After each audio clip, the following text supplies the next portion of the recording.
Alrighty, part three of our Cold War presentation. We're going to begin with the Kennedy administration. Kennedy was president from 1961 to 1963, and you'll see as you study Kennedy, he's very focused on foreign policy, but he had kind of a hard time pushing legislation through Congress. As far as domestic stuff, Kennedy could have used some help, I think. Little piece of trivia. He's the youngest person to be elected to the United States presidency. Uh, Teddy Roosevelt was the youngest to become president, but he was not elected at that young age. He assumed the office by virtue of being vice president and the president passing away. All right, JFK's inaugural address kind of becomes this moment in Cold War history that let me just read a few quotes. Let every nation know, whether it wishes us well or ill, that we shall pay any price, bear any burden, meet any hardship, support any friend, oppose any foe, to assure the survival and the success of liberty. To kind of build off Truman's precedent of sending money to Greece and Turkey, Kennedy is affirming that policy there, saying that we will prop up democratic societies. The second quote says, to those people in the huts and the villages of half the globe struggling to break the bonds of mass misery, we pledge our best efforts to help them help themselves for whatever period is required, not because the communists may be doing it, not because we seek their votes, but because it is right. In this address, he begins to cast the Cold War, as this world crusade for morality and what is right, and that if you are on the side of the communist push, then you are on the wrong side of morality. Now that is a rhetorical weapon being used by Kennedy there, and we'll see later in history that that is a very important tool in helping to dismantle the power of the Soviet Union, and quite effective use of rhetoric right there by Mr. Kennedy. Let's read this quote. In the long history of the world, only a few generations have been granted the role of defending freedom in its hour of maximum danger. I do not shrink from this responsibility. I welcome it. And so, my fellow Americans, ask not what your country can do for you, ask what you can do for your country. My fellow citizens of the world, ask not what America will do for you, but what together we can do for the freedom of man. We see this call to arms for all democratic societies, capitalist societies, to say, we will resist the communist threat. We see this leadership coming from Kennedy. His inaugural address is filled with eloquent Cold War rhetoric. All right, so let's not forget that in the South we have Cuba being toppled and becoming a communist nation. So the question then becomes, how do we get rid of Castro? It was thought that if we could get rid of Castro, then we can move on through and maybe set up a democratic government there, friendly to the United States. If you know anything about the world today, you know this probably wasn't very successful. In 17th of April 1961, the Eisenhower and Kennedy approved attack by anti-Castro Cubans is thwarted at the Bay of Pigs. What had happened is the CIA rounded up all these Cuban exiles, armed them, trained them, taught them how to do this and that and the other militarily, and they set up this campaign for them. Well, they landed at the Bay of Pigs in Cuba, right about here, not too far from Havana. And it ended up being a disaster. It was a failure from the get go. The Cuban government, the Cuban military, just thrashed these poor guys. Kennedy took the blame. He took the blame for the, uh, the failed attempt, and he began to be a little more careful about these foreign endeavors. And we see over here to your right, Operation Mongoose, headed up by the CIA, 1961, or Operación Mongasta, as it's being said in Spanish. In late 1961, the CIA initiates the Operation Mongoose to kill or oust Castro, and agents vainly They tried at one point to come up with a plan to spear Castro with a harpoon or to slip him some LSD laced or poisoned cigars.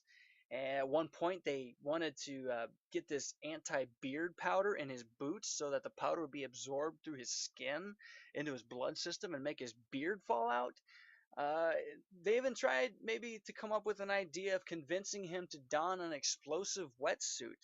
Really bizarre stuff. But you know, the whole thing with espionage and intrigue is, let's try to make this look like a mistake, make it look like an accident, so nobody's really to blame. Um, it didn't work.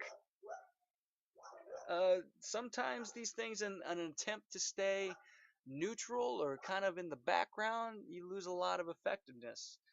Uh, so this leads to a really scary chapter in American history, the Cuban Missile Crisis. Take note of the date there. Cubans fearing another U.S. sponsored attack, they asked Moscow and at the time Soviet Premier Khrushchev for protection. Uh, Kennedy told the American public via TV about the crisis. What was happening was the Soviet Union had sent uh, their navy to Cuba and they were setting up nuclear warheads on the island. Now, let's not forget that we were already nervous. The United States was already nervous that such a close island nation had fallen to communism. Well, now they've fallen to communism and they have all these nuclear warheads being erected on their island. They're totally in range. Could have hit Chicago, could have hit New York, Washington, D.C., of course, Miami. I mean, yeah, it's right there across, the little stretch of ocean that we have there. So Kennedy made it public. He made it public and he painted it to where the Russians would be the aggressor should something happen. This picture on the left here, that's a picture taken from a spy plane. Uh, so cool that we can pull this stuff up just on Google. So Kennedy's reaction was to quarantine Cuba by the Navy. Khrushchev removes the warheads, and Kennedy voluntarily removes the inter-range ballistic missiles from Turkey. You see up in the upper right-hand corner, there's a little movie poster. It's a pretty good film. I think it's pretty accurate in depicting the drama that they went through, starring Kevin Costner. I mean, come on, who doesn't like Kevin Costner? All right.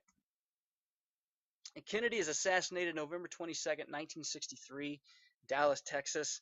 Um, I'm not saying this was Castro. I'm not saying it was the Soviet Union. I'm not saying it was Martians. Uh, what I am saying is I do think it is relevant to the conversation on the Cold War. The Warren Commission states that Lee Harvey Oswald was at one point in the Soviet Union, and many feel that he was trained by the Soviet Union. And obviously, no country would claim that they assassinated a world leader. But, things happen, I guess. Uh, I do think it's relevant to the topic. So let's just leave it at that. I won't say one way or the other. But here we go. The Johnson administration. On that day, Lyndon Baines Johnson assumed the presidency, and he was president until 1969. Johnson's Cold War philosophy was a little different from Kennedy. He focused more on Vietnam and the ground war there rather than playing the diplomatic game. He differed from Kennedy by focusing on domestic policy rather than foreign, and that could have been detrimental to his success as president there. The Gulf of Tonkin incident in the Vietnam War, that happened in August 1964. The USS Maddox was in the Gulf of Tonkin doing signals intelligence, where they try to pick up these transmissions over radio, just trying to listen in on what the communist forces in North Vietnam were trying to do. And in the course of that evening, they were attacked by 3 North Vietnamese Navy torpedo boats. And a sea battle ensues. What happens because of this, as a result, Congress passes the Gulf of Tonkin Resolution. It gave the president the authority to assist any Southeastern Asian country whose government was considered to be jeopardized by communist aggression. Now, notice how vague the language is in this resolution. Any Southeast Asian country whose government was considered to be jeopardized by communist aggression. Now you define communist aggression. Yeah, honestly, Lyndon Baines Johnson said that this resolution was perfect. You know, he said it was like grandma's nightshirt. It covered everything. Maybe a little of a uh, mental image you probably didn't want, but I digress. The resolution gave Johnson justification in sending conventional military to do open warfare with the North Vietnamese, and Johnson personally selected targets for air raids, and fighting goes on for years. There's much protesting at home in the United States. One of the famous protests, hey, hey, Johnson, how many kids did you kill today? Hey, hey, LBJ, that's what it was. How many kids have you killed today? Uh, it was really painted him into a corner, and U.S. aggression in the Cold War looked like it was overstepping its bounds. And all the while, China and the USSR gave aid and weapons to the North Vietnamese. I happen to know someone who grew up in Vietnam. His family immigrated to the United States not too long ago, and he told me that in the history classes in Vietnam, they teach the Vietnamese students there that the real heroes of the Vietnam War was the Russian government, was the Soviet Union, because of all the support that they gave the North Vietnamese. Now that's something to think about. That's a perspective that maybe we don't explore very often here in the United States. We will get into Richard Nixon in our next part. Uh, Thank you for watching.